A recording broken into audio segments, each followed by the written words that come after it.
on parle ici de régime de croissance. Michel m'avait donné un devoir à faire, c'est-à-dire de développer cette question des effets et donc de décrire le régime de croissance par ses effets. Mais c'est presque impossible de faire ça si on introduise quelques notions de base de ce que je appelle le régime de croissance.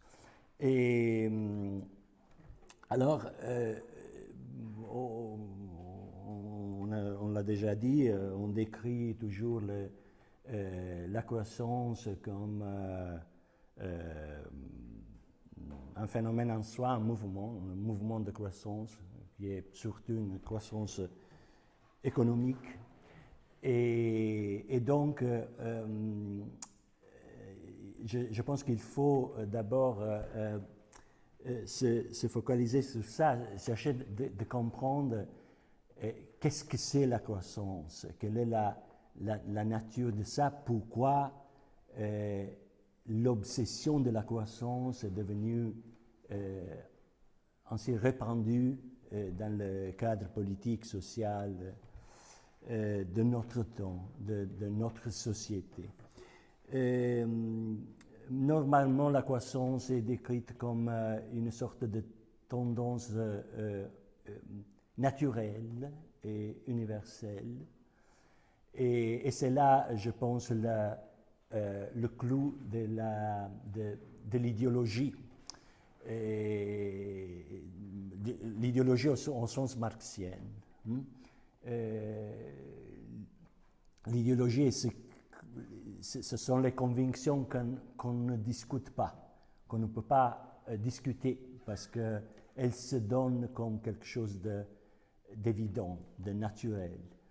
Alors là, la croissance est souvent présentée par les libéralistes, par les chanteurs du système, mais pas seulement par eux.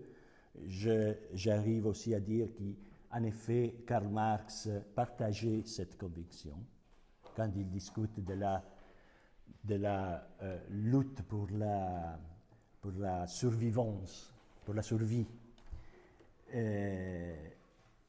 Il partageait cette idée, l'idée que la croissance, en effet, fait partie du monde naturel. Partout, les végétaux, les animaux, et donc les humains aussi, cherchent à croître individuellement. Et c'est une sorte de force qu'on ne peut pas gérer. Et l'autre version, c'est la croissance comme valeur.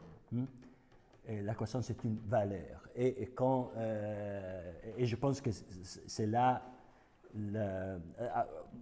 d'abord, pour finir sur la croissance comme tendance naturelle, cette conception idéologique est incompatible avec le fait que la croissance comme tendance, comme idée générale, est quelque chose qui appartient à notre régime, à notre société. Si on voit l'histoire des sociétés humaines, et comme le dit toujours Latouche, dans certaines langues africaines, par exemple, le concept de croissance n'existe pas. Il n'y a pas un mot qui traduit le mot croissance dans beaucoup de langues africaines. Et on a des mots qui se réfèrent au simple fait de se déplacer, mais pas de croissance dans une direction. Donc l'idée et la force de la croissance, on la trouve dans notre société, presque exclusivement. Et donc, cela va démentir le fait que la croissance est une pulsion naturelle et universelle. La croissance comme valeur, c'est l'idée qui est répandue dans le mouvement pour la décroissance, dans la décroissance mainstream, comme on le dit. L'idée c'est une valeur qui a été imposée, hein, de quelque manière, de la classe dominatrice. Hein. Et donc, la lutte à conduire, c'est une lutte d'hégémonie, une lutte culturelle surtout. Hein. Et donc, si on fait voir la beauté, l'importance d'autres valeurs par rapport à l'idée que la croissance correspond au bien, hein, pour tous, alors on aura la révolution. Hein. Et ben, je pense que c'est pas comme ça. Je pense que la croissance n'est pas simplement une valeur. C'est pas un choix. Hein. Je pense intimement qu'on ne peut pas nous soustraire à la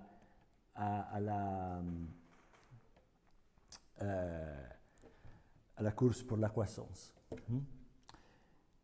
La croissance est une obligation.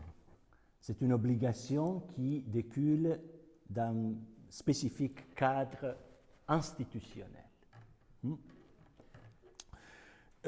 C'est le fruit d'un changement structurel qui produit un changement psychique aussi, moral et subjectif. D'abord, il y a ce changement structurel.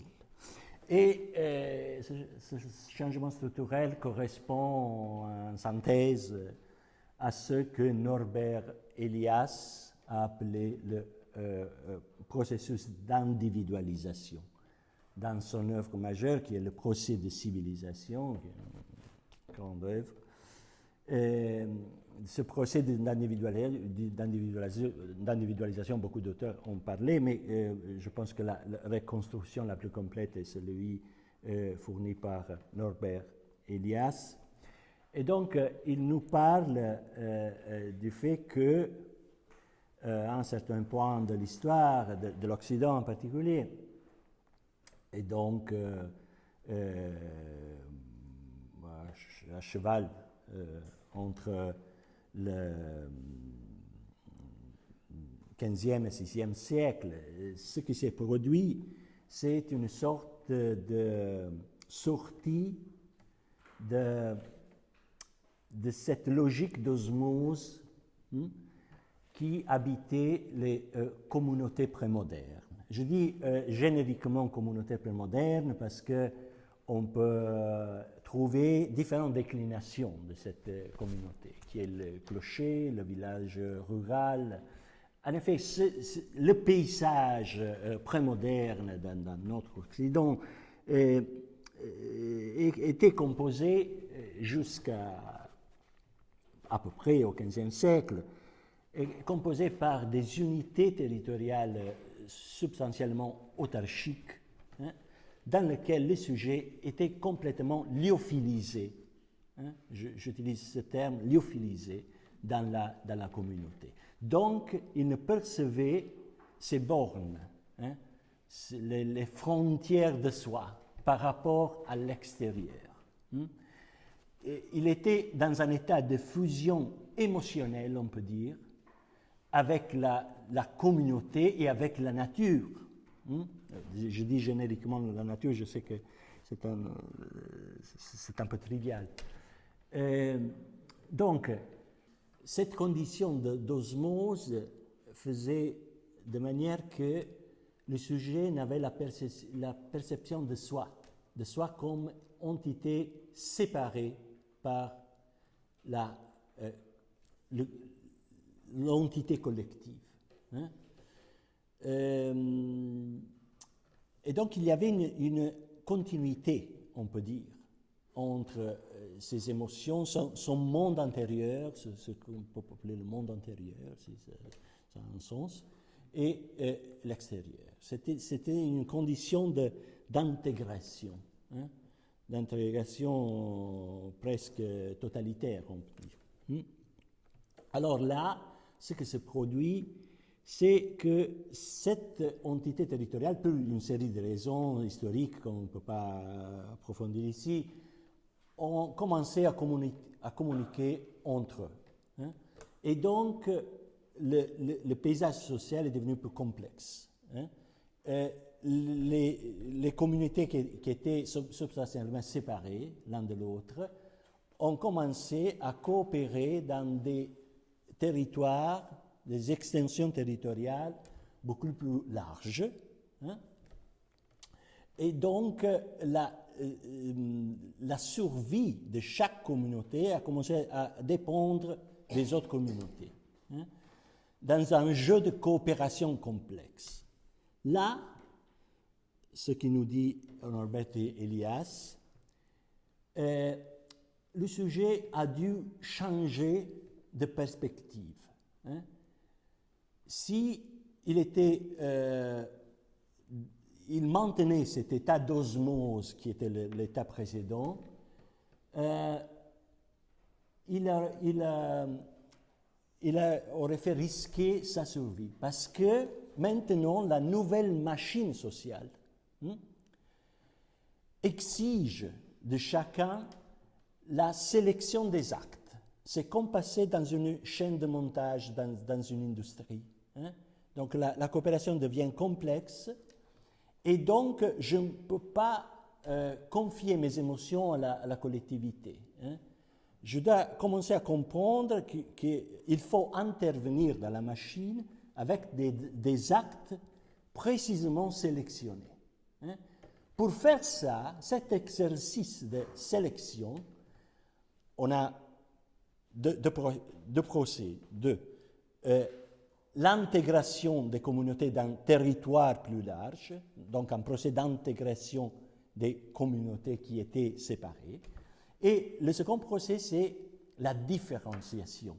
Parce que dans cette nouvelle machine sociale, nouvelle organisation, il faut intervenir avec des actes précisément sélectionnés et il faut se spécialiser.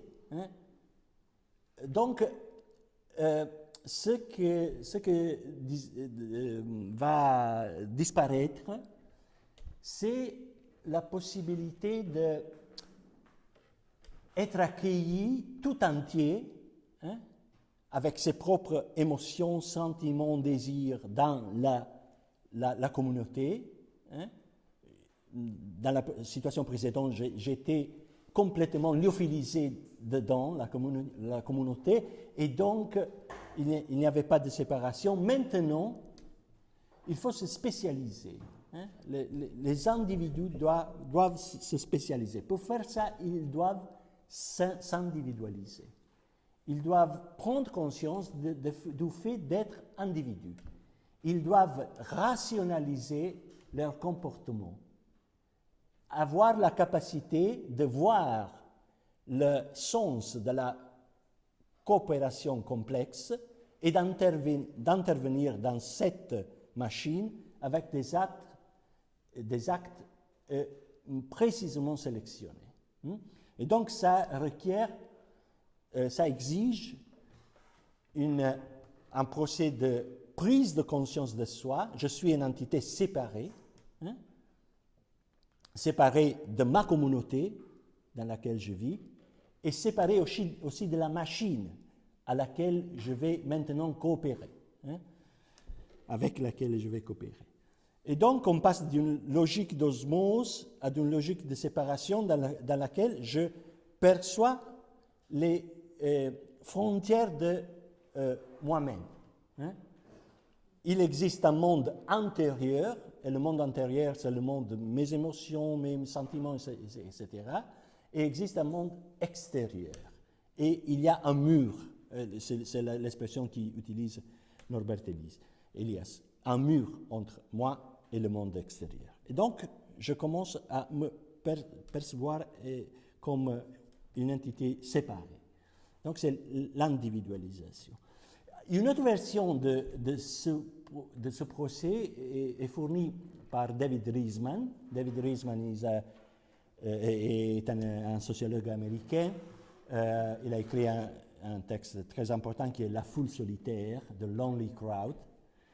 Et dans La foule solitaire, il décrit ce passage du sujet, il l'appelle Tradition Directed, dirigé par la tradition, au sujet Inner Directed,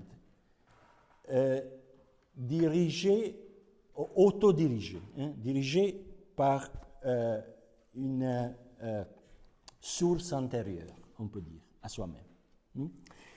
La description que nous donne Riesman, je ne vais pas loin là, c'est l'idée que, disons, sur ce changement, cette transition a influé beaucoup la variable démographique, a été déterminée presque, et cela dans la préface, l'édition française de La foule solitaire de Edgar Morin est souligné. Morin dit il y a un déterminisme, un Riesman, le déterminisme démographique, mais quand même, il est contestable ce point de vue, mais quand même la description nous fait comprendre le sens complexe du changement structurel. Et l'idée, c'est que à un certain point de l'histoire, ce qui arrive par une série de raisons historiques, c'est une hausse extraordinaire de la population. Dans la même période de temps, un peu plus loin, mais quand même, on parle du même siècle de Norbert Elias. Dans cette période, on a une forte hausse de la population, déterminée par les nouveaux critères de santé, d'hygiène et tout ça, mais on ne va pas approfondir ça. Cette hausse de la population détermine un problème que pour longtemps, pour des siècles, les communautés avaient eu la capacité de nourrir tous ses membres avec le consolidement de pratiques productives qui, de quelque manière, étaient suffisantes pour donner à chacun la satisfaction de ses besoins élémentaires. Et donc, pour des siècles, on n'était pas forcé d'innover. Donc, le sujet, de quelque manière, assumait le cadre normatif, valoriel de la communauté, parce que ça marchait, simplement parce que ça marchait. Donc, il n'était pas appelé à innover, il n'était pas appelé à chercher des parcours individuels, parce que simplement en reproduisant les pratiques qui lui étaient transmises par la communauté, on arrivait à survivre. On arrivait, et on n'avait pas d'autres désirs. La vie, c'était ça, c'était la simple reproduction. Quand on a cette hausse de population, ce qui arrive, c'est le fait que les pratiques consolidées dans l'histoire ne suffisent pas à donner à chacun les choses nécessaires pour la satisfaction des besoins fondamentaux. Alors, ce qui arrive, selon Riesman, c'est le fait que chacun doit trouver son peine, doit trouver si il veut survivre. Donc, c'est une condition différente. Dans la société traditionnelle, ce qu'on a, c'est le fait que pour survivre, il faut respecter la communauté.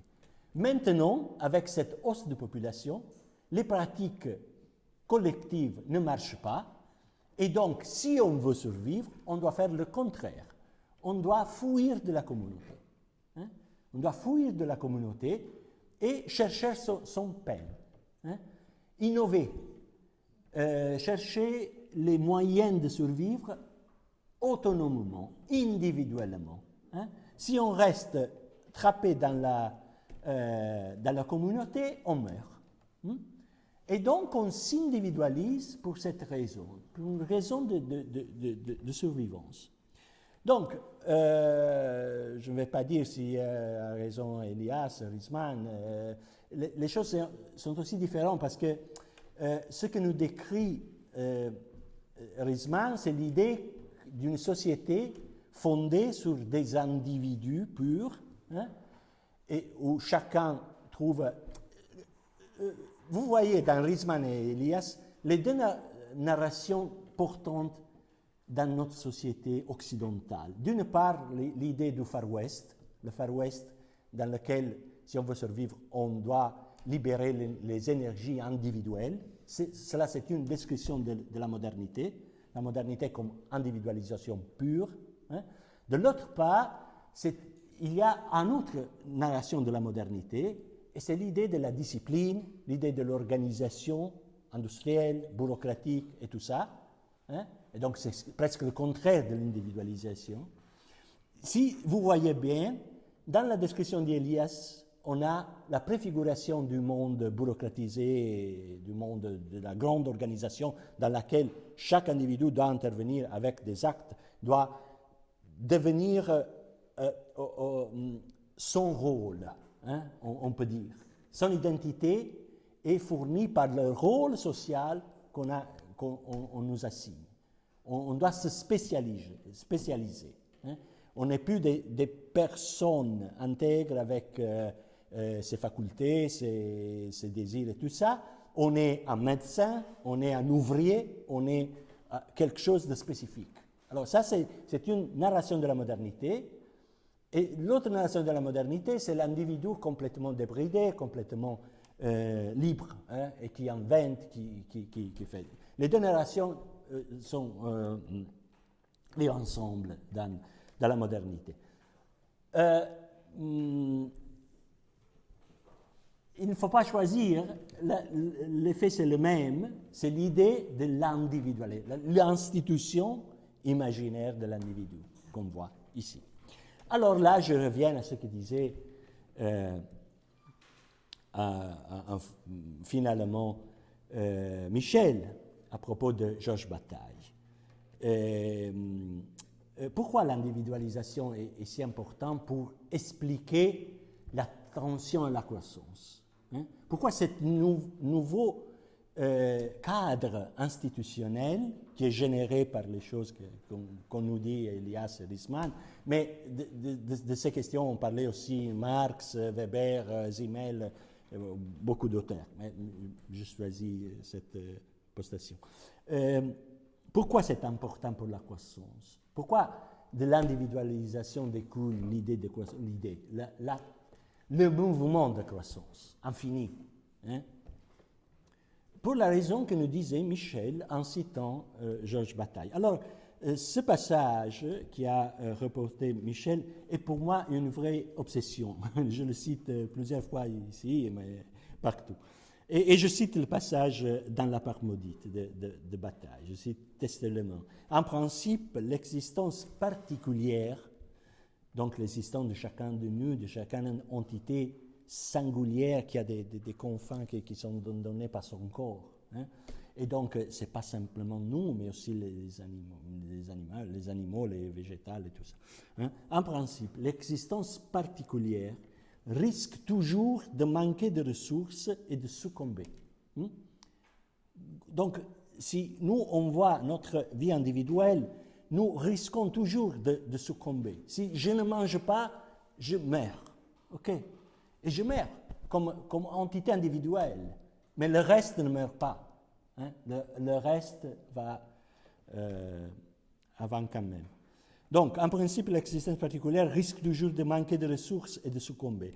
À cela s'oppose l'existence générale. Qu'est-ce que c'est l'existence générale? Et c'est général à différents niveaux. Hein? L'existence générale, c'est l'existence de la collectivité humaine, d'abord. Alors, je peux mourir en tant qu'un offre romano, mais la collectivité humaine s'en fout. Hein? Et elle continue d'exister. Et à notre niveau, c'est la nature. Okay. une rivière peut disparaître, mais les choses vont avant quand même. Okay? C'est l'univers.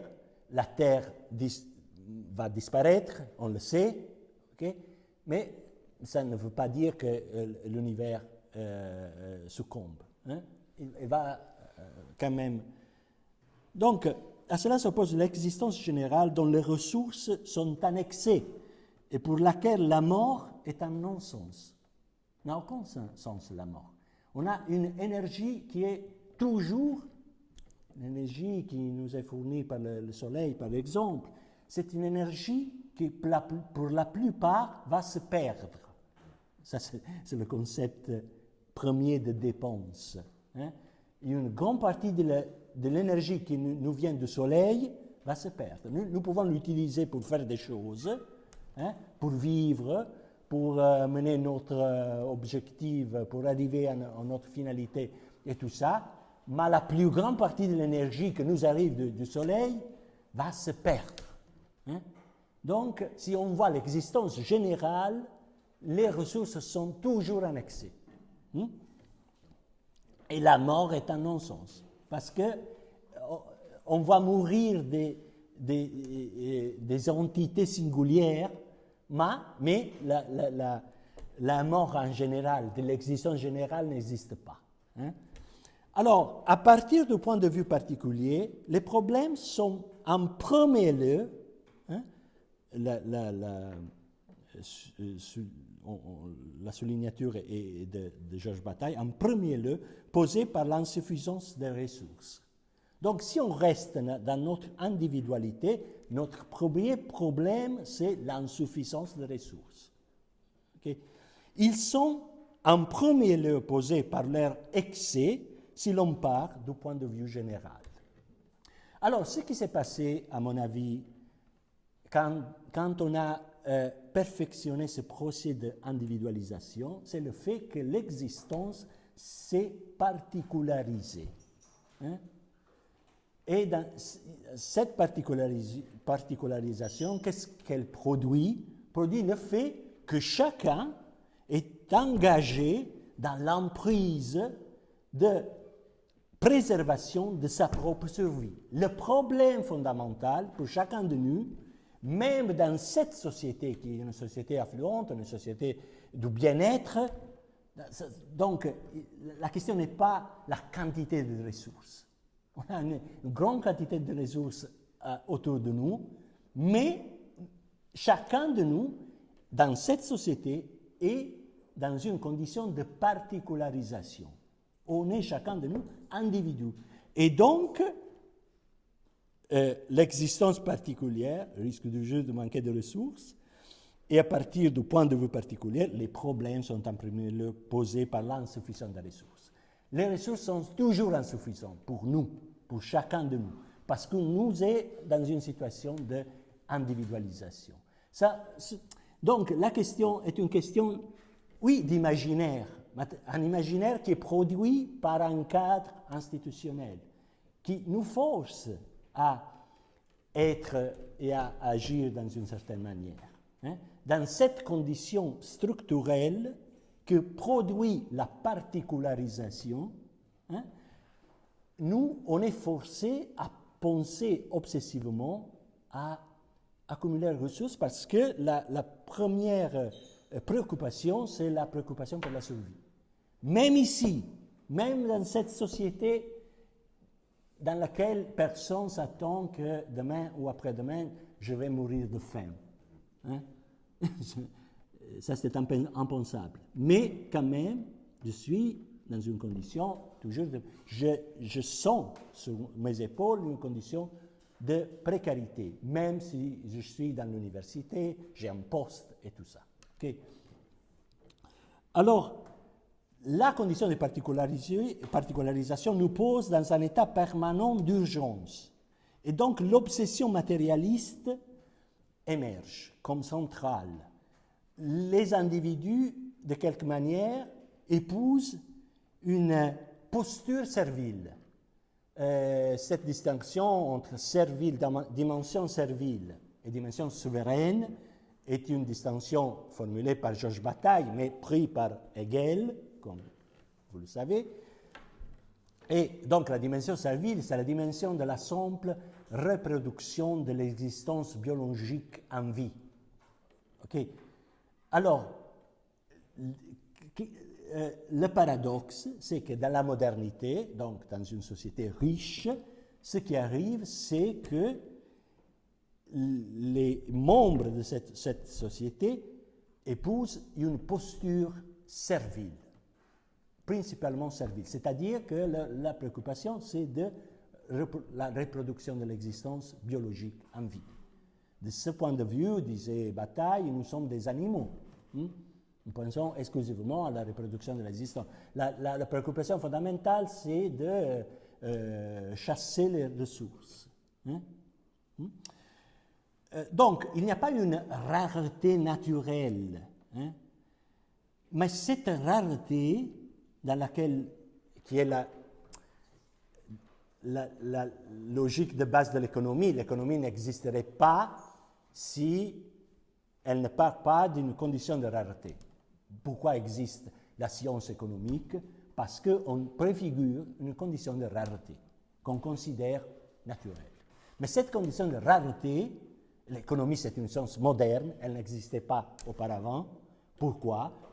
Parce que la condition de rareté, parce que nous avons inventé la condition de rareté, qui n'est pas naturelle, je le répète, c'est une condition que nous avons créée imaginairement.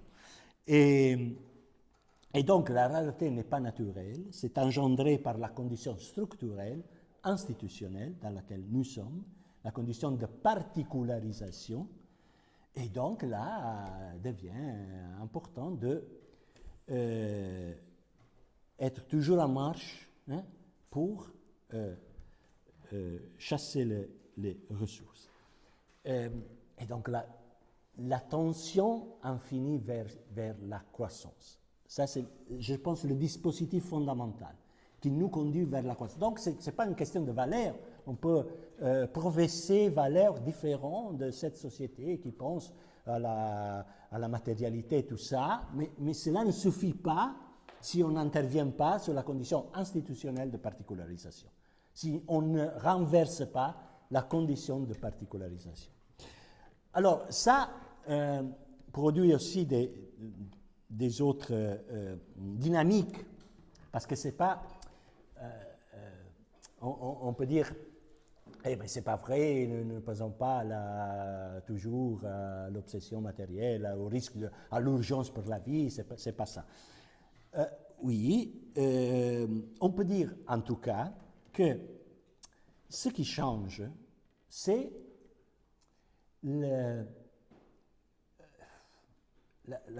l'attribution de valeur, on peut dire.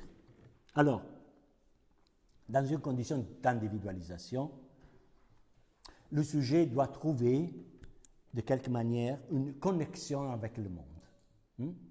Et donc, cette connexion a été étudiée en particulier par Jean Baudrillard, le premier Jean Baudrillard, comme le premier Serge Latouche, pour moi, est beaucoup plus important de Baudrillard à la mode, qu'on voit aujourd'hui.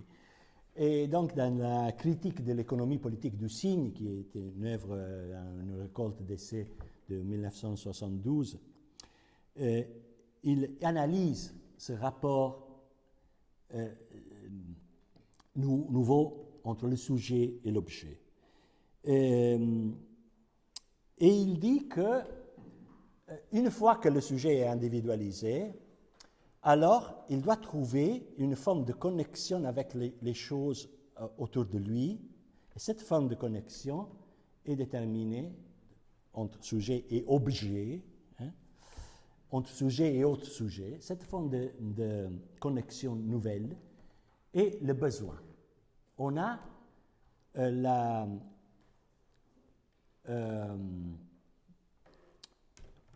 l'invention, on peut dire, du besoin. Si l'identité de l'individu était, du sujet, non pas de l'individu, était de quelque manière, on ne se posait pas la question parce que le sujet était lyophilisé dans la communauté, donc il ne se posait pas l'idée de qu'est-ce que je suis, qu'est-ce que je fais. Okay. Maintenant, il est tout seul. Alors, à part la question de la survie, hein, on met à part la question de la survie maintenant, le sujet se trouve à dire qu'est-ce que je suis, qu'est-ce que je fais. Hein. Il doit trouver une connexion, un sens. Hein. Et ce sens est retrouvé, selon Bataille, avec l'invention idéologique du besoin. L'idée que chaque être humain est habité par des besoins qui sont naturels. Hein, et le besoin, c'est le facteur de connexion, le catalyseur, le facteur de connexion avec le monde autour de nous. Et donc, il s'institue en... Le besoin me conduit vers les choses. Hein, et donc, je trouve la légitimation de mon identité dans le besoin. Et là, va apparaître la centralité, nous dit Baudrillard, de la valeur d'usage. Et donc du rapport sujet-objet. Hein. Si le sujet est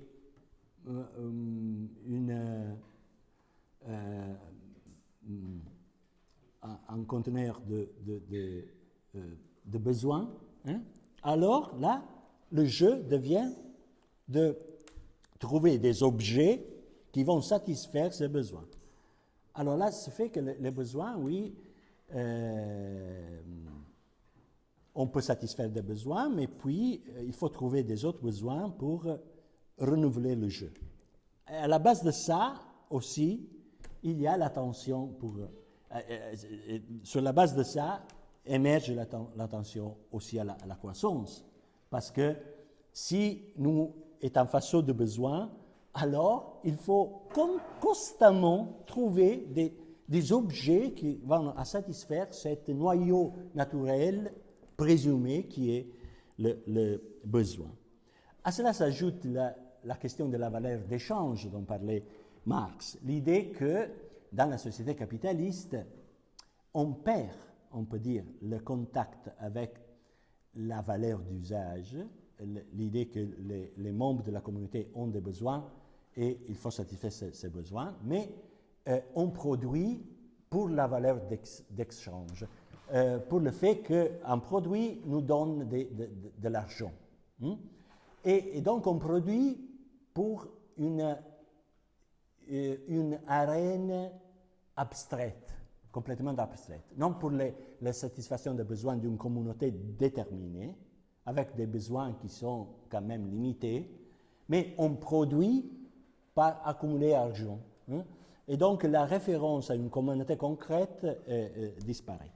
Mais si pour Marx, le sens de la révolution est de revenir aux valeurs d'usage, substantiellement, donc le communisme c'est ça, c'est abandonner l'idée d'une marche du profit pour le profit, de la poursuite de la valeur d'échange, pour revenir à la valeur d'usage. Mais je pense que cette révolution ne se fuit pas, ne nous porte hors de la société de croissance. Okay.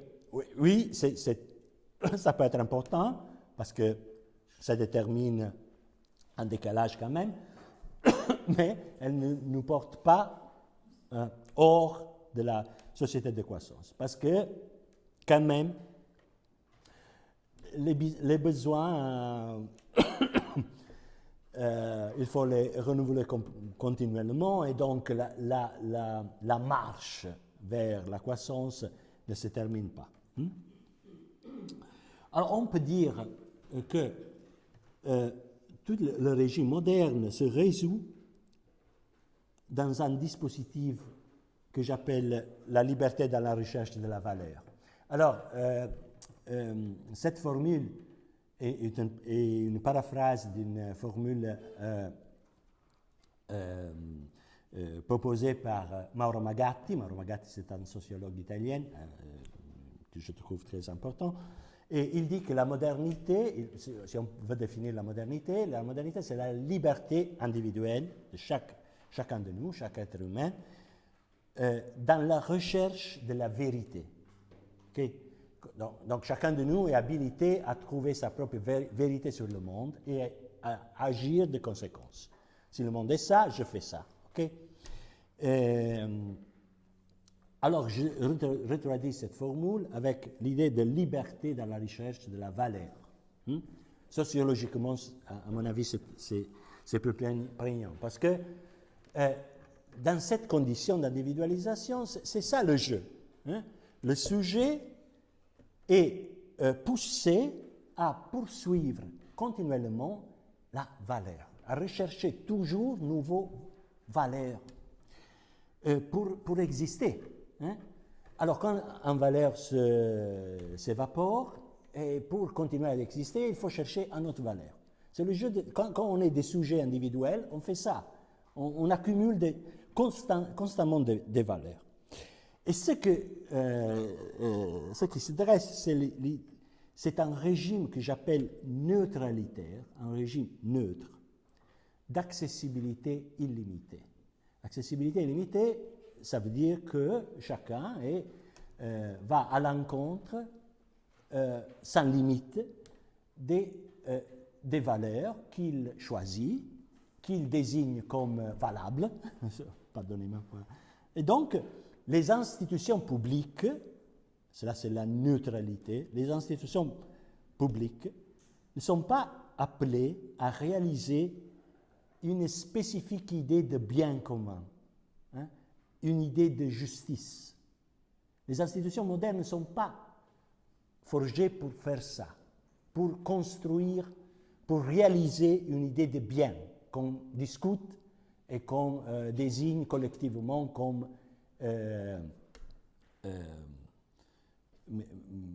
méritoire d'être poursuivi. Donc les institutions ne réalisent pas une idée du bien, mais elles sont appelées exclusivement à supporter, à favoriser, on peut dire, au niveau maximum dans les conditions données, la possibilité que chaque acteur singulier construit et réalise sa propre spécifique idée de bien. Okay? Dans ce sens, les institutions sont neutres. Donc, leur seule tâche est de favoriser cette trajectoire du sujet vers les sources de valeur. Donc, le sujet est seul devant les sources de valeur qu'il cherche à reconnecter avec ses besoins. C'est là le jeu. Alors, dans cette condition, la croissance est un effet presque spontané, presque physiologique, parce que si le jeu est ça, si l'architecture institutionnelle est comme ça, et donc l'institution ne fait autre que favoriser la possibilité que chacun poursuit et réalise ses valeurs, alors la tâche devient la croissance pour les institutions et pour tout le monde. Parce que si on croit dans les possibilités, si on augmente indéfiniment les valeurs sur le terrain, alors on s'imagine qu'on irait bien. Alors, quelles sont les composantes de ce système, de ce régime de neutralité? Alors, il y a une première composante économique, qui est le marché autorégulateur. De ça a parlé Karl Polanyi, comme on le sait. Et il nous a décrit ce passage qu'il date de 1815 jusqu'en 1929. Il disait 1933, on reviendra sur ça. Et là, c'est la saison d'explosion du marché autorégulateur. Le marché devient l'unique dispositif de régulation parce que c'est le neutre par excellence. Dans le marché, chacun peut agir pour ses propres intérêts, ses propres demandes de valeurs, chercher à satisfaire ses valeurs. Et donc, il n'y a pas d'institution qui détermine, oriente les trajectoires des sujets. Chacun cherche à satisfaire ses besoins. Et pour satisfaire des besoins, il doit aussi satisfaire les besoins d'autrui, pour avoir les ressources monétaires pour satisfaire ses besoins. Et donc, c'est tout un jeu horizontal qui détermine le fait que l'économie se détache de la société, se détache des finalités décidées démocratiquement de la société. Comme nous le dit Polanyi, au lieu que l'économie soit encastrée dans les relations sociales, comme a toujours été partout dans le monde et dans toute l'histoire, l'économie, chaque société avait une forme économique, c'est une forme de production et distribution des ressources, chaque société. Mais il n'y a aucune société dans laquelle l'économie s'est désencastrée des relations sociales. Ce sont les relations sociales qui sont encastrées dans le système économique. Cela se passe exclusivement dans la société moderne de croissance. C'est-à-dire que l'économie est quelque chose à part et les relations sociales, le cadre symbolique social n'a aucune influence. Ça, c'est une dimension de la société de croissance, le marché autorégulateur, mais on reviendra sur ça parce qu'on verra que ce n'est pas la seule possibilité qui a adopté une société de croissance. À côté, il y a une philosophie, on peut dire, du régime de neutralité, du régime d'accessibilité illimitée. Et la philosophie correspond, à mon avis, à l'invention par René Descartes de l'ego cogito, c'est-à-dire à l'humanisation de la vérité, liberté dans la recherche de la vérité. Alors, comme vous savez, la procédure philosophique de René Descartes, c'est de dire le monde autour de nous est niable. Toutes les choses autour de nous sont niables. Je peux dire non. Je peux dire cette chose n'existe pas ou n'a pas de relevance pour moi. Okay? Je peux nier ma famille, ma tradition, toutes choses autour de moi. Mon identité aussi, je peux nier tout ça. Mais il y a un opérateur de la négation qu'on ne peut pas nier. Et c'est l'ego. Cet exercice de nier les choses autour de nous et donc d'inventer la vérité est possible, mais ce qui n'est pas possible, c'est de nier l'opérateur de la négation. Et donc, une seule chose existe, c'est l'ego. Okay. Alors ça, c'est la légitimation du régime de croissance. C'est, on peut dire, la couverte du procédé. Si le procédé d'individualisation est un procédé historique, on peut dire accidentel. C'est quelque chose qui se passe par hasard, quasiment. Pour la question démographique, pour beaucoup de raisons. Mais après intervient la couverture idéologique, on peut dire. Alors, la procédure de Descartes nous dit seulement l'ego existe et l'ego peut inventer des mondes, peut nier des mondes et peut inventer des mondes. Et donc, chaque monde, chaque chance, chaque opportunité, chaque valeur a une dignité, est un plan d'égalité, et toujours une création de l'ego, de ce qui n'est pas niable. Donc l'ego est créateur de tout, et donc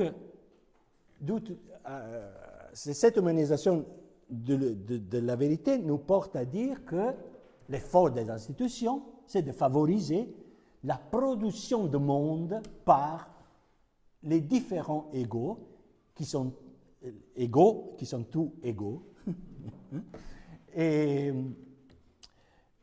qui produisent des choses qui ont une même dignité, on peut dire. Et cet exercice est infini. Alors là aussi, on a une légitimation du régime de croissance, parce qu'on a l'idée que la seule chose qui mérite d'être cultivée est la capacité génératrice de l'ego,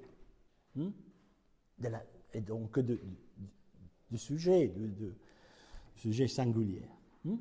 Donc c'est une autre forme de neutralisation du point de vue philosophique. Je pense que Descartes nous donne le cadre philosophique dans lequel le régime de croissance s'exprime. Au niveau juridique, qu'est-ce qu'il arrive? Ce que Norberto Bobbio, qui est un philosophe politique italien, il nous dit qu'on passe dans la modernité, dans la logique du système juridique moderne, du gouvernement des hommes au gouvernement de la loi. Qu'est-ce que ça veut dire, du gouvernement des hommes au gouvernement de la loi? C'est-à-dire que le gouvernement concret des institutions modernes ne dérive pas d'une décision humaine. La modernité n'admet pas la démocratie, c'est-à-dire l'invention humaine des choses, mais la régulation est basée simplement sur un dispositif neutre et abstrait qui est la loi. Et la loi a une particulière logique, la loi moderne. Elle voit à son intérieur la séparation entre droit et justice. Donc la loi n'est pas appelée à réaliser une déterminée idée de justice. Le système juridique moderne ne réalise pas une idée de justice, ne dicte pas ce qu'il faut que se passe dans une société. La loi est droit pur, c'est-à-dire qu'elle va périmétrer simplement les espaces de la liberté individuelle.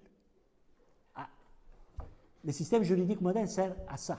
Les constitutions modernes servent à ça, à cette finalité, à l'idée qu'il faut simplement périmétrer les espaces de la liberté individuelle, afin que la poursuite d'une idée de liberté par une personne ne va au détriment de la poursuite d'une autre idée de liberté de l'autre personne. Et donc, gouvernement de passage du gouvernement des hommes au gouvernement de la loi, et la loi voit à son intérieur la séparation entre droit et justice. La justice n'existe plus. Il existe simplement le droit abstrait, neutre par rapport aux décisions des acteurs individuels, des acteurs singuliers. Qu'est-ce qu'il arrive du point de vue politique? Donc une autre dimension. On voit l'expansion progressive du concept de citoyenneté. D'abord la citoyenneté civile, la capacité juridique, on peut dire, de faire des contrats avec les autres. Donc ce que dans le droit privé on appelle la capacité d'agir. Donc citoyenneté civile.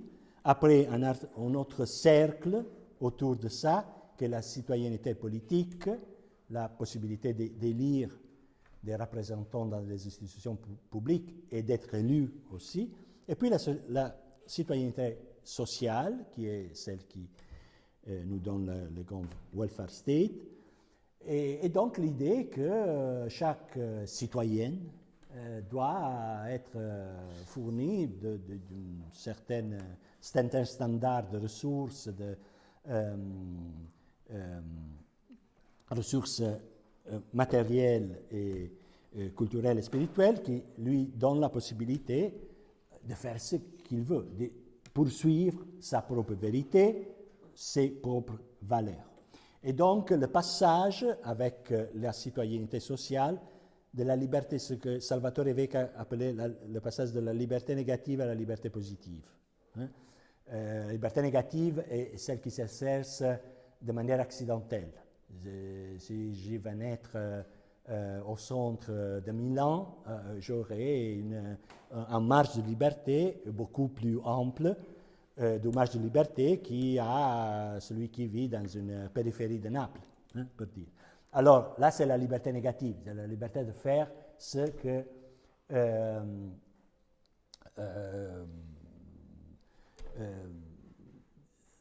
que par naissance m'est donné de faire. La liberté positive, c'est l'idée que les institutions peuvent, d'une certaine manière, fournir des bases matérielles pour donner à chacun la possibilité d'exprimer effectivement sa liberté. Donc, on parle ici de choses que nous approuvons. Il n'y a pas rien de mal. Donc, comme l'a dit Ralph Dahrendorf, les systèmes occidentaux, en particulier avec la grande aventure de welfare state sur lequel on va revenir cet après-midi, a réalisé le principe de donner le maximum possible au plus grand nombre possible d'êtres humains. Et cela s'est fait à travers un passage, je cite encore pour renforcer cette idée de neutralité, un passage du légin au teukin. Ces deux termes grecs sont évoqués d'abord par Cornelius Castoriadis dans l'Institution imaginaire de la société et sont repris par Mauro Magatti, et qui nous dit que au départ, dans la modernité, on a agi sur la base du légin. Légin, c'est la racine de la parole logos. Non? Donc, c'est l'idée que le monde se forme à travers la parole partagée, à travers la discussion. Donc, la logique du légin, c'est une logique dans laquelle les gens parlent ensemble, discutent et définissent l'idée de bien. Alors, ce que nous dit Magatti, c'est que la logique du légin, paradoxalement dans la modernité, succombe à la logique du teken, qui est la racine du mot techné, qui est la capacité de faire, la multiplication, l'amplification, l'extension de la possibilité de faire. Alors, le légin ne marche pas parce que quand une collectivité définit une idée de bien, quelqu'un peut s'insurger et dire « Non, je n'accepte pas cette idée de bien. J'ai une autre idée de bien, comme individu singulier, une autre idée de bien, et donc qui ne correspondent pas à ce que vous avez décidé. » Okay? Alors, dans les institutions modernes, va émerger une autre logique, la logique du teken, dans laquelle les institutions disent « D'accord, on ne réalise plus ce qu'on a décidé à travers le légin, mais simplement, on veille à la extension de la technique, de la possibilité pour chacun de faire mieux et de faire plus à travers la technique. Donc, la tâche de l'institution publique n'est pas à nouveau réaliser une idée de bien, même si cette idée de bien est le fruit d'une discussion collective. La discussion collective ne compte plus rien. Ce qui arrive, c'est l'idée que l'institution doit fournir les infrastructures techniques neutres dans lesquelles les individus peuvent surfer. Et donc, des plateformes techniques qui multiplient les capacités pour chacun et chacune de faire ce qu'il veut. Donc, l'idée de bien n'est plus discutée, chacun poursuit son idée de bien, et l'institution publique nous fournit les infrastructures techniques qui nous permettent de circuler mieux, hein, d'arriver là où chacun de nous veut arriver. Hein. Et donc on fait les aéroports, on fait les bâtiments, on fait les routes et tout ça. On fait les infrastructures techniques. La tâche des institutions publiques, c'est de se dédier au dispositif de token. Alors, cela, à grande ligne, c'est ce que j'appelle le régime neutralitaire de croissance, ce que j'appelle le régime d'accessibilité limitée. J'ai parlé aussi dans un autre livre, mon premier livre, La communauté réversive, du paradigme de dévoilement, parce que c'est un paradigme dans lequel on a l'idée que chacun de nous se dévoile, sort de la communauté et donc devient soi-même, hein, se dévoile. Alors tout ça, ce système, ce type d'institution, clairement produit des effets. Et quels sont les effets? Donc on vient à la tâche que m'a donnée Michel.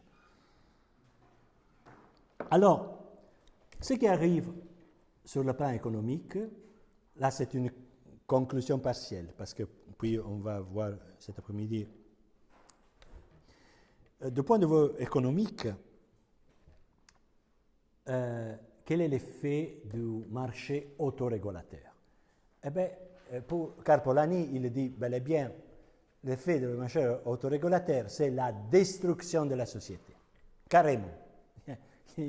L'effet du marché autorégulateur, si vraiment on réalise un marché autorégulateur, si l'idée abstraite de marché autorégulateur est effectivement réalisée dans l'histoire, ce qu'on obtient est la destruction de la société. Et cela va comprendre soit la question économique, soit la question écologique. Pourquoi? Parce que l'effet du marché autorégulateur, c'est d'abord de marchandiser, c'est la marchandisation des facteurs de production. Dans l'économie, vous savez, les facteurs de production sont la terre, le travail et la monnaie. Sont les bases de la production. Terre, on entend pour terre les ressources de la nature. Et donc pour activer un processus de production, il faut des ressources naturelles, la terre. Le travail qui transforme les ressources naturelles et la monnaie qui sert pour la capitalisation, pour acquérir les moyens de production. Alors, Polanyi nous dit que les facteurs de production dans un marché autorégulateur deviennent des marchandises comme les autres. Et si elles deviennent des marchandises comme les autres, leur valeur, leur prix va dépendre de la demande et de l'offre. L'offre et la demande et de l'offre. Donc l'aléa de marché.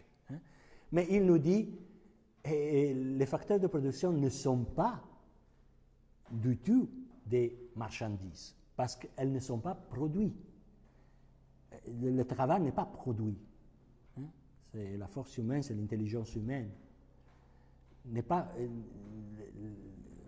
le fruit d'un processus de production. Il existe en soi, naturellement, on peut dire.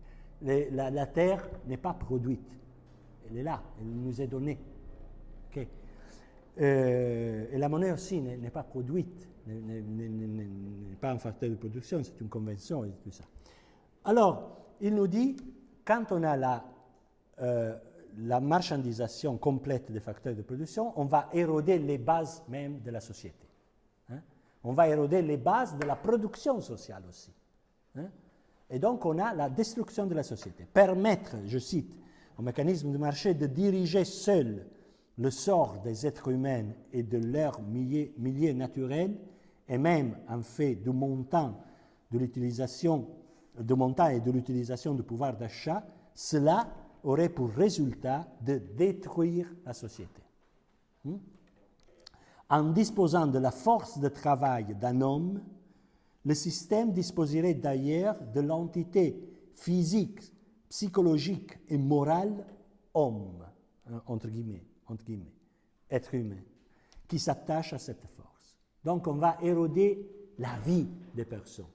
Si le travail devient une marchandise, on va éroder la vie physique et psychologique du travailleur, de sa famille et tout ça. Si le prix du travail dépend du marché, de l'aléa du marché, l'existence de la personne est minée. La nature serait réduite à ces éléments, l'environnement naturel et le paysage souillés. Si la nature devient marchandise, ça c'est le résultat. Si on suit simplement les intérêts égoïstes de chacun envers la nature, le résultat c'est ça. L'environnement naturel et les paysages souillés, les rivières polluées. Il met dedans la sécurité militaire compromise, le pouvoir de produire de la nourriture et des matières premières détruites. Et pour finir, l'administration du pouvoir d'achat par le marché, donc la monnaie, soumettrait les entreprises commerciales à des liquidations périodiques, car l'alternance de la pénurie et de la surabondance de monnaie se révélerait aussi désastreuse pour le commerce que les inondations et les périodes de sécheresse l'ont été pour la société primitive. Donc, si on confie vraiment les facteurs de la production au marché, le résultat c'est ça, la destruction de la nature, de l'homme et du système d'échange en général. Même. Donc c'est une sorte d'autodestruction. L'autorégulation est un facteur d'autodestruction. Et cela s'est vérifié historiquement, on le verra cet après-midi. Au début du XXe siècle, ce qui s'est passé, c'est ça. C'est effectivement la destruction de la société. La crise générale qui a conduit à la Première Guerre mondiale, à la crise de 29, à la dérégulation, à l'émergence des totalitarismes, c'est ça. C'est la manifestation de la destruction de la société. Si on reste au diagnostic de Polanyi. Qu'est-ce qu'il arrive dans la dimension politique? Quel est l'effet du régime neutralitaire de croissance? Et c'est ce que j'appelle le paradoxe de Bauman. Zygmunt Bauman, dans le livre In Search of Politics, qui en italien a été traduit la solitude des citoyens global. Je ne sais pas en français, mais le titre original c'est In Search of Politics. Dans ce texte, tout début, il dit, eh bien, si on voit la situation de notre liberté, la liberté humaine, ici maintenant, il parle c'était le 2000 je pense, on voit qu'on n'a pas été si libre comme maintenant. Chacun de nous ne peut que constater que sa propre liberté est beaucoup plus large que la liberté d'un sujet d'1 siècle, 2 siècles, 3 siècles, il y a 3 siècles auparavant. Mais en même temps, ce qu'on voit est ce sentiment, cette perception très répandue que le monde, dans la manière où l'on connaît maintenant, de fait ne peut pas changer. Ce monde, on n'a pas l'espoir ici que demain ou après-demain, les choses vont changer. Il nous apparaît un monde tellement interconnexe, tellement dur du point de vue de l'organisation de la machine, que c'est vraiment difficile d'imaginer un changement révolutionnaire, demain ou après-demain. Et cette condition est différente, par exemple, de la condition des sujets du début du XXe siècle, où l'idée que quelque chose pouvait se passer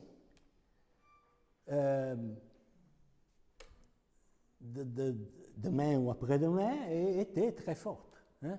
On avait l'espoir, on avait l'idée que les choses pouvaient changer à travers l'organisation humaine, à travers le conflit et tout ça. Dans ce monde ici, nous, individuellement, on se sent très libres, hein, mais en même temps, on a perdu l'idée de liberté collective. Alors là, c'est le conflit. C'est le veto, on peut dire, de la petite liberté dans le sens de la liberté individuelle, sur la grande liberté. Et pourquoi il y a ce veto sur la grande liberté? Parce que, comme on l'a dit, le système juridique, le système politique, le système de la philosophie et tout ça, sont encadrés dans un dispositif logique de neutralité. Donc, il ne peut pas intervenir sur les conditions générales qui dressent, qui déterminent les frontières de notre liberté, les possibilités réelles de chacun de nous. Hein. Ce que nous pouvons faire en tant qu'individus, c'est peu de choses. Hein. Nous pouvons exercer notre liberté dans les conditions données. Hein. Alors, si on veut élargir notre liberté, il faut intervenir sur les conditions générales. Mais les institutions politiques de la modernité se sont auto-empêchées d'intervenir sur les conditions générales. Parce qu'elles se sont empêchées de réaliser des idées de bien commun. Et donc, notre liberté, de fait, est une liberté qui s'exerce dans un cadre presque immuable. Le monde nous apparaît immuable. Parce que collectivement, on ne peut pas intervenir. Le legging, ce que nous avons appelé le legging, hein, donc la possibilité de discuter ensemble du bien commun, d'une idée de justice et de la réaliser, est presque interdit. Hein. Les institutions travaillent simplement sur le théokéne, hein, favoriser la liberté des individus. Et donc, on ne peut pas participer à la construction du monde à l'extérieur de nous. Le monde qu'on voit est celui-là. Et donc, ce qu'on peut faire va chercher dans les conditions qu'on trouve. Hein. Il n'y a pas de moyens pour intervenir sur les conditions générales, de moyens politiques pour intervenir, parce que la politique n'a pas ce pouvoir. La construction de l'Union européenne, c'est, à mon avis, paradigmatique parce qu'elle réalise vraiment l'idée de neutralité. Hein? Et on ne peut pas faire rien parce que vraiment, on a une idée d'une neutralité qui nous empêche de participer à la construction des conditions générales dans lesquelles s'exerce notre liberté. Le monde vraiment nous apparaît immuable. Mais les conséquences majeures, à mon avis, se déploient sur le plan anthropologique. Et là, on peut dire il y a deux niveaux des conséquences anthropologiques. Un premier niveau, c'est ce que j'appelle l'affadissement anthropologique. Et là aussi, c'est une conclusion comme celle de Polanyi de la destruction de la société par la marchandisation des facteurs de production. C'est une conclusion temporaire, parce que comme on va voir, dans la société moderne, on a trouvé les moyens pour résoudre de quelque manière ce problème de l'affadissement anthropologique, de la déprivation anthropologique, ce que j'appelle la déprivation anthropologique. Pourquoi l'effet de la société, du régime neutralitaire de croissance conduit à ce que j'appelle l'affadissement anthropologique? Premièrement, parce que est amputé, on peut dire, une dimension fondamentale de la vie humaine qui est la dimension symbolique. Dans la société neutralitaire, la dimension symbolique est complètement cassée. Est cassée parce que le symbolique nous renvoie à la communauté, à l'idée qu'il y a une grammatique communautaire dans laquelle on peut vivre et agir. Et alors, quand je vous ai parlé de Jean Baudrillard, de la valeur d'usage, justement, il arrivait à la définition de valeur d'usage après avoir dit que la valeur prééminente dans toutes les sociétés auparavant, dans la société prémoderne, c'est la valeur symbolique. Donc, nous, en tant qu'êtres humains, étions immergés dans la valeur des choses, la valeur du monde, la valeur des autres, nous était fournie par la communauté, par le symbole, par la cifre collective, on peut dire.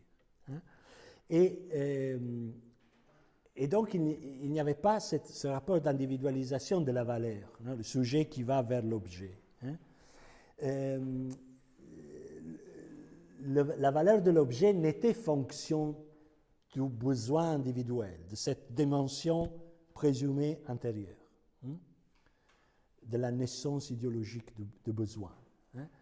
La valeur des objets, des choses, de l'identité individuelle était fournie par le symbolisme communautaire, qui instituait une vraie grammaire. C'est comme les mots singuliers qui se détachent de la langue. Non? Vous savez, de se distinguer en langue et parole. Alors, c'est comme les mots singuliers qui se détachent d'une grammaire compressive de la langue. La même chose se passe au niveau social. Ce fait que la valeur est déterminée par l'individu, par ses besoins, par ses désirs, par l'idée que je vais poursuivre la valeur là où je trouve une source de valeur, à mon avis. Cette condition nous prive de la grammaire générale. Et ça, c'est une forte imputation anthropologique. On est seul dans la définition de la valeur, dans une condition ontologique, on peut dire, de néant. On est dans le néant, et la collectivité ne nous fournit pas plus un parapluie, on peut dire, qui est le parapluie du symbolique, qui donnait sens aux choses, donnait sens au monde. Je ne devais pas inventer le sens du monde, c'était le symbolique qui, de quelque manière, donnait sens aux choses et au monde. Alors là, une vraie société moderne neutralitaire va simplement abolir le symbolique. Et ça, c'est un affadissement anthropologique très fort, une déprivation anthropologique. La seconde déprivation dérive de l'hypertrophie du rationnel, de la dimension rationnelle. On a vu que Norbert Elias, je ne pouvais pas aller trop loin avec Norbert Elias, mais il nous montre clairement, je le dis dans le livre, la rationalisation du comportement. Pour exister dans la machine sociale moderne, il faut se spécialiser, il faut se rationaliser, il faut rationaliser les comportements. Je ne suis plus libre de m'exprimer comme je veux. Pour faire un exemple, Norbert Elias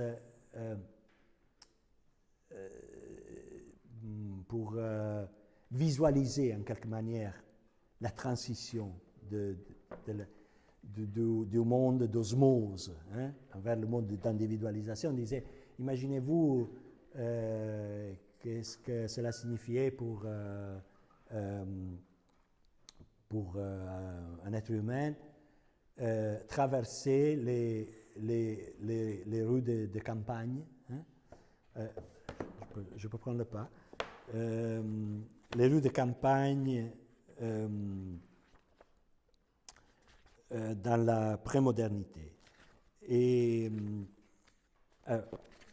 je cite le passage. Pour illustrer la signification du double changement structurel, social, donc social et psychique, Elias compare le comportement que l'individu adopterait dans le cas où il suivrait des chemins accidentés de régions non encore pacifiées et dans le cas où il traverserait les rues fréquentées d'une métropole. Dans le premier cas, c'est le cas le territoire n'est pas pacifié, et donc il y avait cette citadelle, on peut dire, et en dehors de cette citadelle, c'est la sauvagerie, on peut dire. Dans le premier cas, la principale source de crainte résiderait dans le risque de faire l'objet d'une agression physique. Les chances de s'en tirer tiendraient alors à la capacité individuelle de donner libre cours à sa propre agressivité et de triompher sur l'agresseur par la violence. Alors là, ça c'est un exemple très spécifique, mais en tout cas, ce que veut nous dire Elias, c'est que cette condition d'osmose permettait au sujet de s'exprimer, d'exprimer ses émotions continuellement, sans peur, sans honte. Et donc, cela donnait une liberté anthropologique qui pour nous est quelque chose de très difficile d'imaginer maintenant. La liberté anthropologique de se sentir complètement intégré dans la communauté. Et si on va en dehors de la communauté pour survivre, je dois libérer ma agressivité, donc libérer mes émotions, les faire surgir. Cela, c'est la condition. C'est une condition de vraie exposition, liberté anthropologique, on peut dire. Pas la liberté politique, la liberté anthropologique, d'être soi-même. Dans le second cas, donc dans la situation de la métropole, qui c'est on peut dire la place de la modernité, non? Dans le second cas, le principal danger pour l'individu est que quelqu'un, peut-être lui-même, perde la maîtrise de ses propres pulsions, ou qu'il ne respecte pas les feux de circulation, les limites de vitesse, les sens uniques, la délimitation des voies. En somme,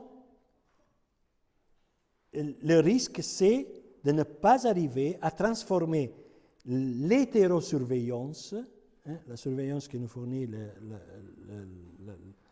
le monde extérieur, ici symbolisé par la signalisation routière, en autosurveillance, de ne pas réussir à brider ses propres mouvements. Parce que c'est exposé à des graves dangers de sa propre vie et de celle des autres. Donc, l'expression des pulsions, des émotions, pose en danger ma vie et la vie des autres.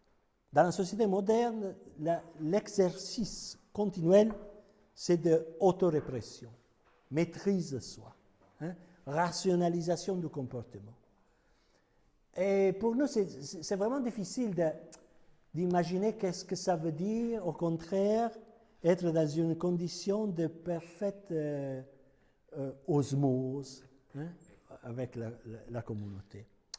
Et pour nous, c'est un automatisme, mais quand même, c'est une amputation anthropologique. Donc, l'effet de ce type de société, la société neutralité, c'est aussi ça. La rationalisation du comportement, la constante maîtrise des pulsions. Donc, l'hypertrophie du rationnel qu'on voit partout, on voit mais c'est un thème ancien, on peut dire. C'est le thème de l'école de Francfort, par exemple. Hein? Adorno, Horkheimer parlaient de ça, de la rationalisation qui écrase l'être humain. D'accord. Et puis, il y a un autre facteur d'affadissement anthropologique qui est l'absence de possibilité de réversion, renversion. C'est-à-dire que nous, en tant qu'acteurs singuliers, on est obligé d'être, de devenir individu et d'avoir une identité.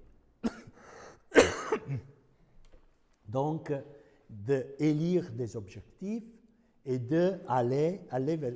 La société continuellement nous dit, tu dois élire tes finalités et le jeu de ton existence, le jeu de la vie consiste à chercher, une fois élu cette finalité, à chercher de les réaliser, non? D'aller vers les sources de valeur. Tu veux faire ça, tu veux aller vers sa source de valeur. Cette source de valeur, tu dois aller dans une trajectoire exclusive vers la réalisation de cette finalité. Et nous, on prend comme naturel, normal, le fait que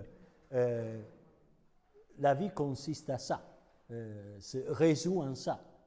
L'idée que chacun de nous a des finalités bien, qu'il voit bien et qu'il doit poursuivre continuellement. Eh bien, comme nous dit Bataille, comme nous dit Sigmund Freud, hein, quand, par exemple, dans son dernier ouvrage, qui est la transcription d'une conférence, comme vous le savez, l'au-delà du principe du plaisir, il remet complètement en discussion toute sa construction précédente. Il disait que la vie humaine, c'était d'éviter la douleur et de poursuivre le plaisir. Et donc c'est ça, c'est la société de croissance, je poursuis le plaisir et j'évite la douleur. Et à la fin de sa carrière, il découvre la pulsion de mort. Il dit,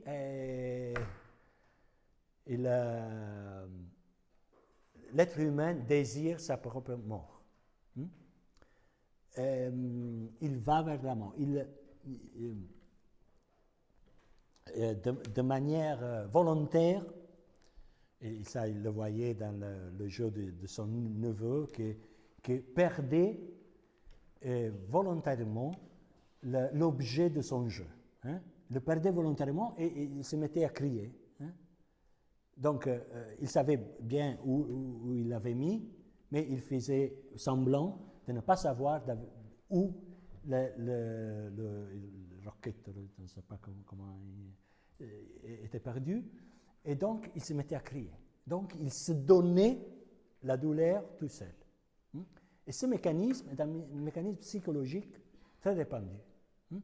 Il le voit dans le traumatisme de guerre et tout ça. En tout cas, l'homme veut aussi mourir, pas seulement vivre. Hein?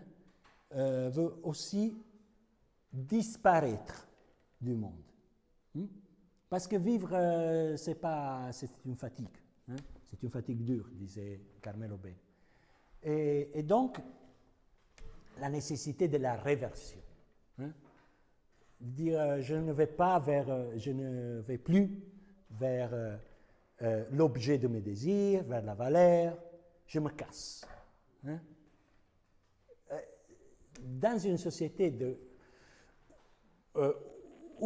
unilatérale de croissance, où on va vers cette possibilité de réversion est un scandale, est quelque chose qui n'est pas à la disposition des êtres humains.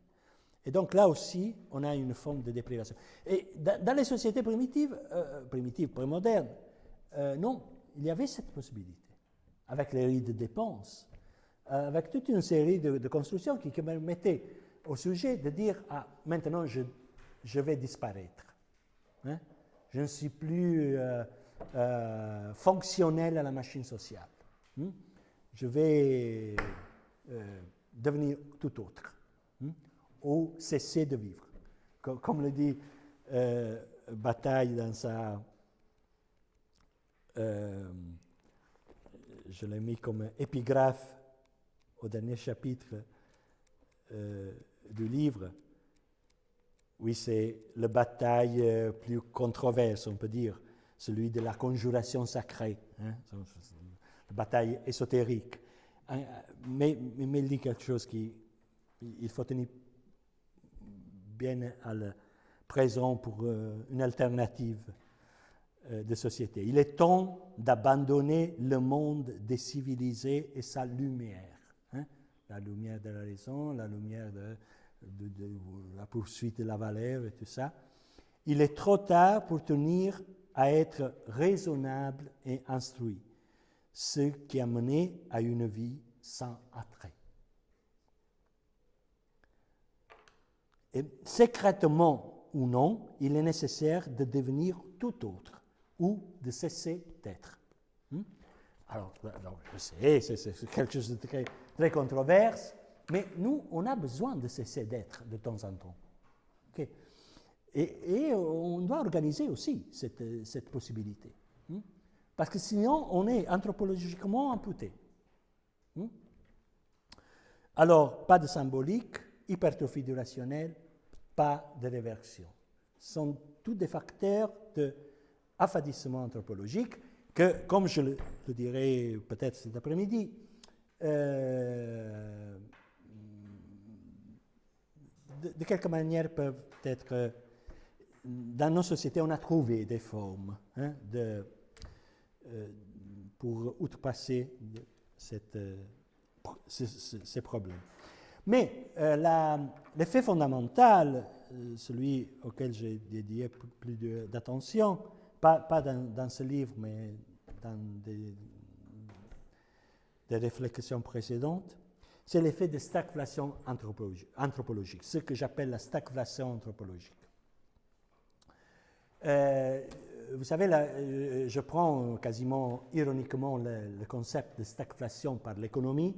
Dans l'économie, la stagflation, c'est cette dynamique paradoxale de présence contemporaine de stagnation productive et d'inflation. Et donc la situation, c'est drôle parce qu'on est plein d'argent, on peut dire. L'inflation, c'est-à-dire amplification de la liquidité, de la présence monétaire. Ça dérive de ça. Et donc, on est plein d'argent dans nos poches, mais on n'a rien d'acheter, qu'on peut acheter. Donc, c'est une condition de possibilité d'acquérir, mais il n'y a rien à acquérir. Alors, cette condition, qui est une condition économique, qui se vérifie dans des particuliers moments de crise, par exemple dans les années 70, on a eu la stagflation en Europe, en même temps inflation galopante et aussi stagnation productive. Eh bien, je pense que la même chose, si on en transfère à la matière anthropologique, se réalise en fin de compte avec la société de croissance, une stagflation anthropologique. C'est-à-dire que tout le système est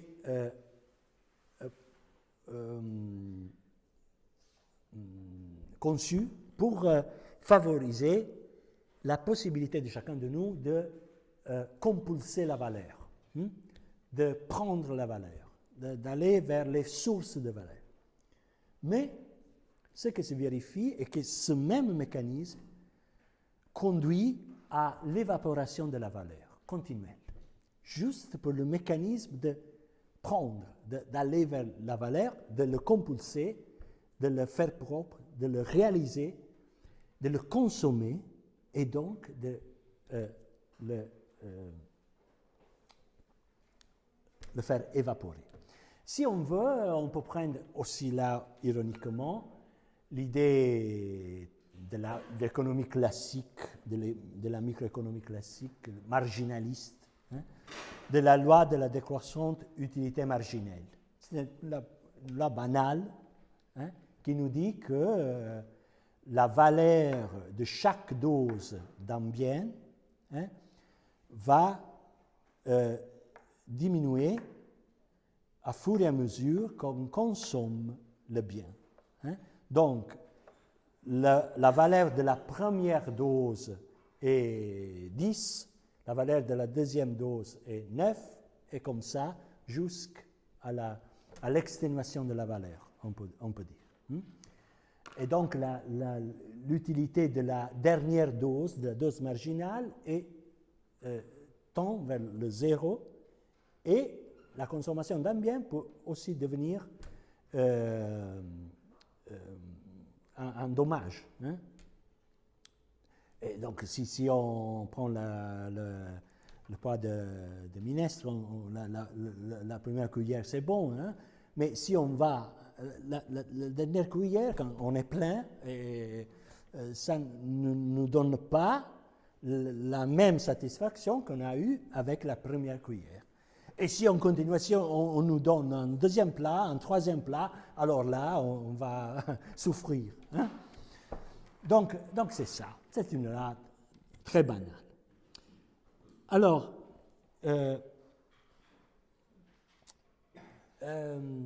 cette exténuation continue de la valeur porte à une permanente amplification de l'effort de croissance. C'est une sorte de cercle vicieux, parce que si nous sommes libres d'aller vers la valeur, de la consommer, de la réaliser, tout ça, alors elle va s'exténuer, elle va se consommer, et donc il faut passer à une autre valeur. Et c'est un jeu qui ne finit jamais. Et c'est le jeu qui nous impose le système d'accessibilité limitée. Si la vie est ça, si la vie est consommée valeur, alors, une fois que la valeur est consommée, il faut passer à une autre valeur, dans un mécanisme qui est un cercle vicieux. Et je pense que cet effet, c'est l'effet fondamental. Moi, je le présente ici comme une sorte d'abstraction. En abstrait, ça se passe comme ça. On va voir cet après-midi que les choses sont passées effectivement comme ça. Hein?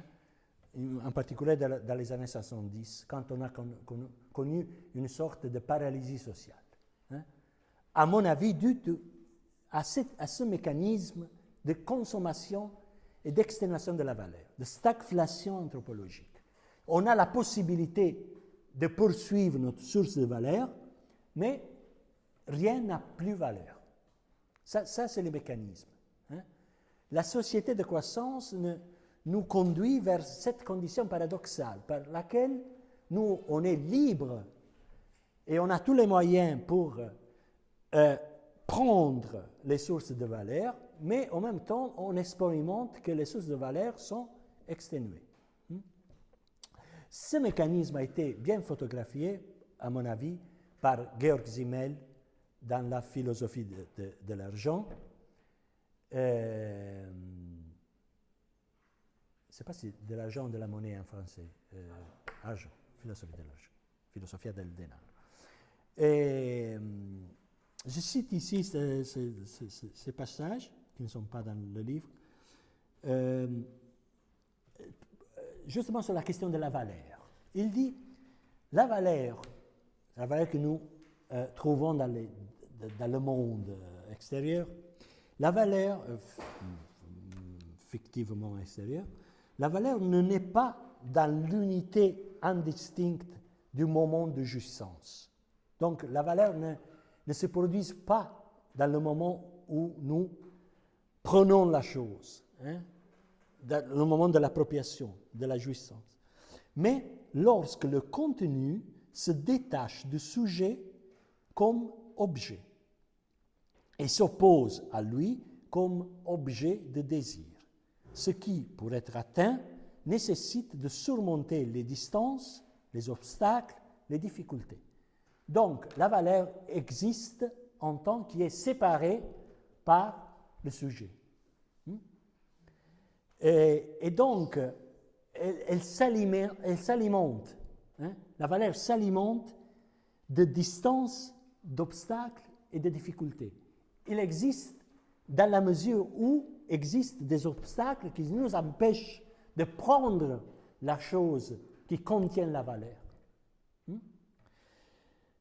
Le moment même, je cite encore, le moment même de la jouissance, donc quand on a pris la valeur, la source de la valeur, l'objet source de la valeur, où sujet et objet annulent leur contraste, deviennent une seule chose, le moment de la jouissance. Et la société de l'accessibilité, je l'appelle accessibilité limitée, parce qu'on peut accéder aux sources de valeur, on peut les prendre. Okay? Alors, où sujet et objet annulent leur contraste, ce moment consomme, pour ainsi dire, la valeur. Elle ne se reforme que dans la séparation du sujet, de l'objet, comme quelque chose qui s'oppose à lui en tant qu'objet. Donc, pour que la valeur résiste, il faut que l'objet soit séparé du sujet. Ça, c'est la condition paradoxale dans laquelle on est, qui appartient à l'ontologie humaine, on peut dire. Nous apprécions de nombreux biens comme valeur seulement lorsque nous les avons perdus. OK? Nous avons affaire avec ce énorme problème, ce énorme paradoxe. Hein? Donc, pour nous, être heureux signifie prendre la valeur, réaliser la valeur. Mais dans le moment où nous réalisons cette valeur, la valeur disparaît, s'évapore. Avec le régime d'accessibilité illimitée, cela c'est ma conclusion, nous assistons, si vraiment on réalise un régime, parce qu'on peut dire, ce régime d'accessibilité limitée est une invention, il y a le conflit de classe, il y a les classes qui nous empêchent de réaliser oui, je sais, ok, on va parler de ça. Mais admettons, maintenant on fait un discours complètement abstrait, complètement intellectualiste, on peut dire, spéculatif.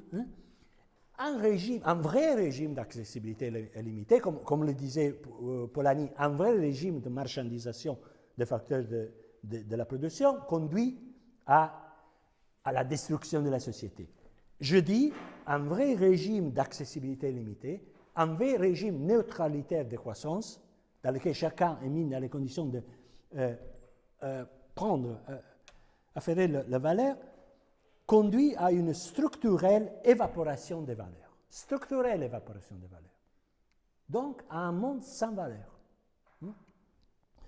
Ce mécanisme a aussi, et je vais finir là, a aussi été décrit par Jacques Lacan quand, dans une conférence, il a mis en liste une série de discours dominants dans notre société, et il parle du discours du capitaliste. Quel est le discours du nouveau capitaliste? Parce que le discours du premier capitalisme, le capitalisme dont parlait par exemple Max Weber, était un discours de répression.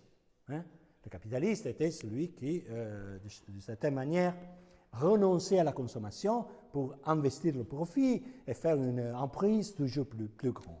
Une entreprise toujours plus grande. Maintenant, le discours du nouveau capitaliste, pour ainsi dire le passage de Henry Ford à Silvio Berlusconi, le discours du capitalisme, c'est le discours de la réalisation de la jouissance constamment.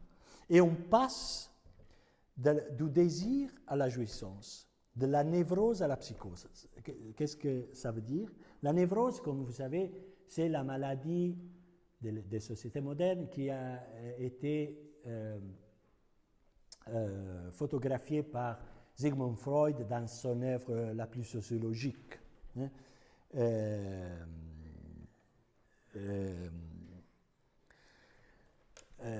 Sigmund Freud parlait justement du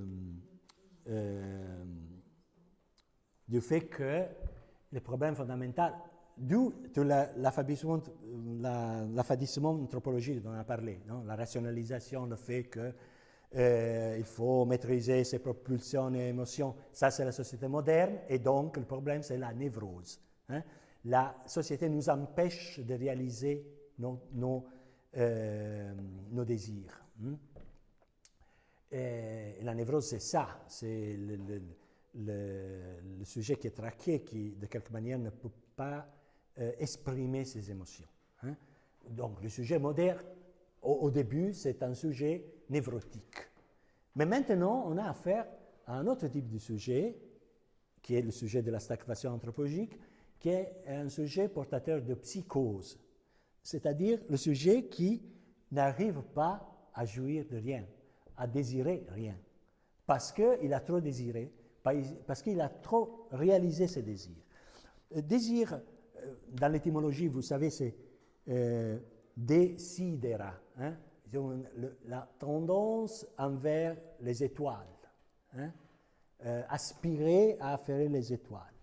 Donc c'est quelque chose d'impossible. Le désir contient quelque chose d'impossible. On ne peut pas réaliser le désir. Mais les désirs sont les choses qui alimentent nos vies. On désire toujours. Et donc une société qui marche, c'est une société qui, de certaine manière, permet de cultiver ses désirs. Mais dans nos sociétés, on passe du désir à la jouissance dans le sens que chaque désir doit être réalisé. Le capitalisme moderne, postmoderne, et le capitalisme qui favorise continuellement, non qui empêche d'être et de faire. Afin qu'il fait du profit, il doit s'efforcer de permettre au plus grand nombre de réaliser ses désirs, de jouir. Donc on passe du désir à la jouissance. La jouissance est simplement la satisfaction immédiate du désir. Satisfaction immédiate. Et quand la satisfaction est immédiate, on est satisfait et on ne désire plus.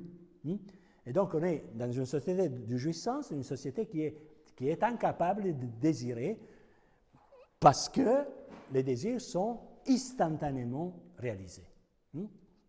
Alors on est dans une condition de psychose. La psychose est l'impossibilité, l'incapacité de désirer. Et donc on a une humanité sèche, complètement sèche.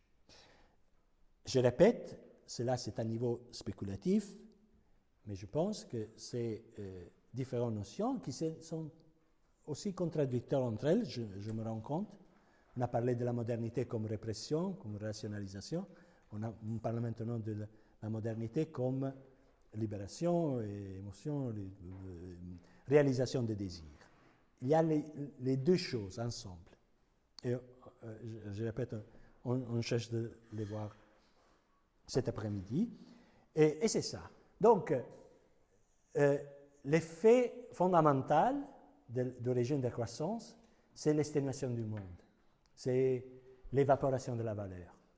Et donc, c'est une l'ossification de l'humain, on peut dire. C'est là, comme je le dis, la stagflation anthropologique. On n'est plus capable de générer désir et de cultiver désir, juste pour le fait que la société est organisée afin que nous, on puisse réaliser nos désirs. Ça c'est le paradoxe. Alors, comment on fait à inverser?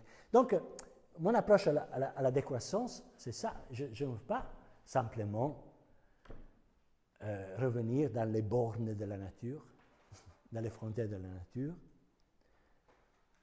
Ma finalité, et la finalité de mon activité intellectuelle, on peut dire, c'est de chercher à trouver un système qui permet d'éviter tous ces effets. Ce ne sont pas les effets écologiques, sont une petite partie, on peut dire, un petit morceau du cadre. Et comme on le voit, les choses que personnellement me